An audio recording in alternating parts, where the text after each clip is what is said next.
জন্মদিনের পায়েস খাওয়া সে কতকাল আগে।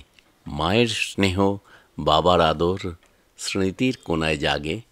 বিকেলবেলা নতুন জামায় খুশিতে মন রয়। সত্যি বলছি, দারুণ লাগতো ঠিক সেই শেষ সময়। প্রতি বছর একটি কুসুম গাঁথছি বসে মালা। জীবন বলে অনেক হলো, এবার খোলস ছেড়ে পালা। বয়স হয়ে জ্ঞানের নেশায় বুঁদ হয়ে যাস রাত দিন। তোর কথাতে পাচ্ছে ব্যথা, ওদের করছে মাথা ঝিমঝিম। তোমরা কতই উইশ করো কেকের সাথে আলো, মোমবাতিটা নিভিয়ে দিয়ে জীবন শেষের কালো। পেলাম সবার ভালোবাসার অনেক উপহার। মৃত্যুর দিনটা আসছে ধীরে, শুনি পদধ্বনি তার। সারা জীবন ভুলে ভরা অহং মনের ইতিহাস। করলে ক্ষমা সুখের বিদায় হবেই আমার বিশ্বাস।